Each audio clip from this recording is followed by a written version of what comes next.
Saya mendapatkan telepon dari seorang Perdana Menteri, tidak usah saya sebutkan.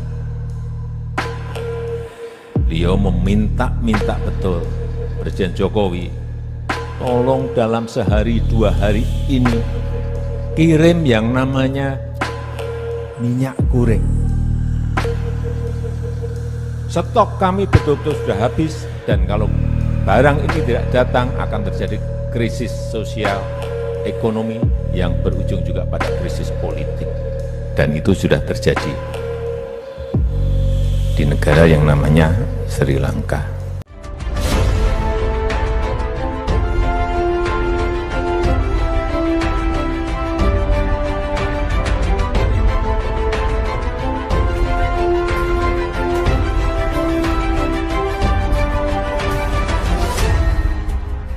Tonton video ini sampai selesai agar Anda tidak gagal paham.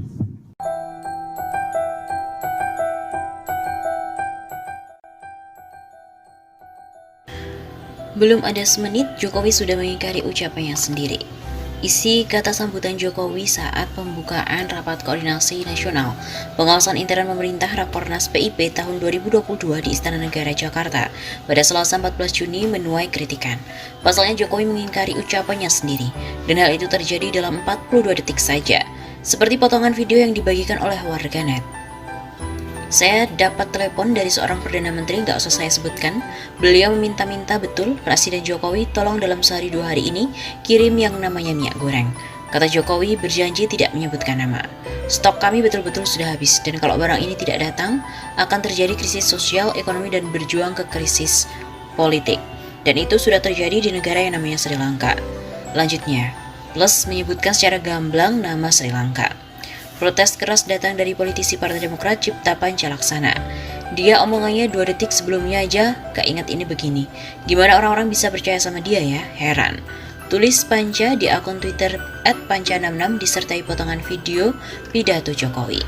Warganet juga menanggapi dengan komentar yang beragam. Iya sih nggak nyebut nama orangnya, tapi udah nyebut nama negaranya. Yang bikin lebih heran masih banyak yang memuja.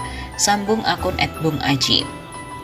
Kasih prolog ingin ditutupi, tapi saking gatel ingin membocorkannya juga. Jangan heran, he is man of contradiction. Tambah akun bernama Sulaiman.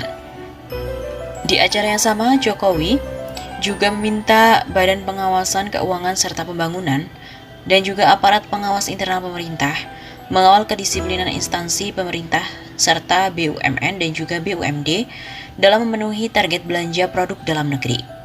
Sekali lagi, saya minta untuk terus mengawal secara konsisten, jaga kepatuhan kementerian, lembaga, Pemda, BUMN, BUMD agar memenuhi target belanja produk dalam negeri. Berikan sanksi yang tegas untuk ini. Ia pun juga menekankan pada penggunaan APBN dan juga APBD harus dioptimalkan untuk pembelian produk dalam negeri bukan barang impor. Jangan sampai kita ini memiliki APBN 2.714 triliun rupiah, punya APBD 1.197 triliun rupiah, belinya produk impor, bukan produk dalam negeri. Sedih, ini uang rakyat, uang yang dikumpulkan dari pajak baik PPN, PPH, Badan PPH Perorangan, PPH karyawan dari pihak-pihak ekspor dari PNBP, dikumpulkan dengan cara yang tidak mudah, kemudian belanjanya belanja produk impor. Dan lagi-lagi ucapan Jokowi selalu bertolak belakang dengan kenyataan.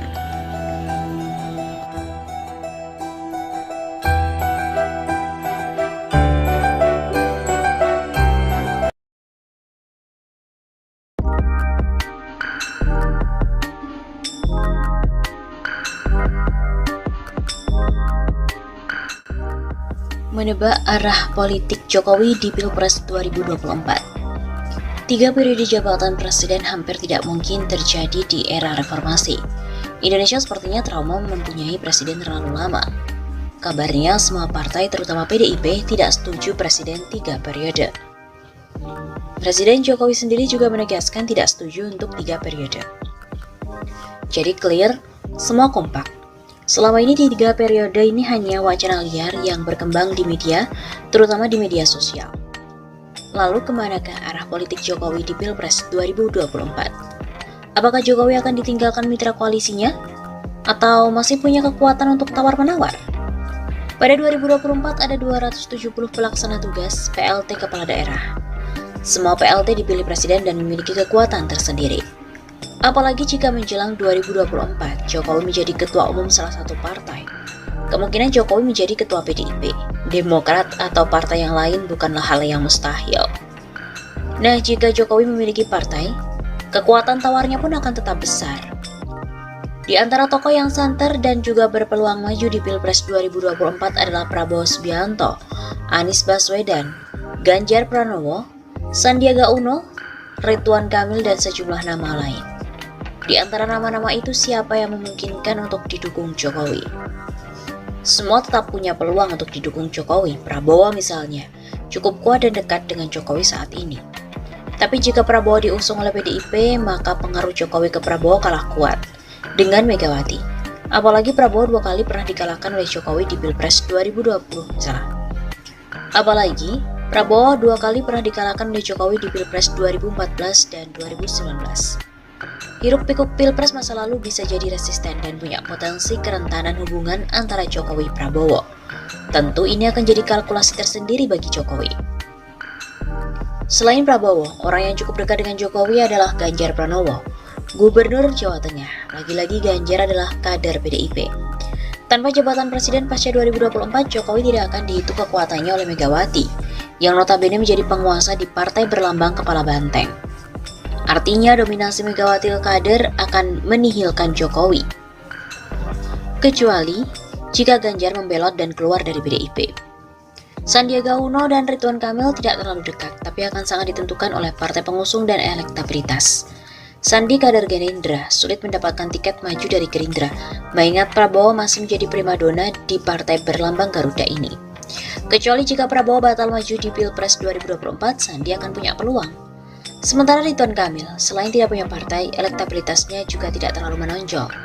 Masih perlu kerja keras jika ingin dapat pinangan dan dukungan. Mendukung Anies, kalkulasinya bagi Jokowi lebih rasional. Selain elektabilitas yang menjanjikan, Anies sulit dikalahkan jika maju di Pilgub DKI lagi. Anies mestinya nyapres, jika tidak, Anies akan bertarung di Pilgub DKI lagi sebagai incumbent. Seandainya pun semua partai dihalangi untuk mengusung Anies nyangkut di DKI, Anies masih bisa lewat jalur independen. Di DKI, elektabilitas Anies tidak tertandingi. Akan sulit bagi siapapun untuk mengalahkan Anies di Pilgub DKI 2024. Incumbent, prestasi cukup banyak dan populer, serta fanatisme memilih sangat kuat. Soal ini, analis dan juga surveyor politik paham datanya. Jika Jokowi berniat membawa putra sulungnya Gibran Rakabuming ke Jakarta, mesti menghindari lawan Anies. Masih terlalu berat dan tidak tepat waktu.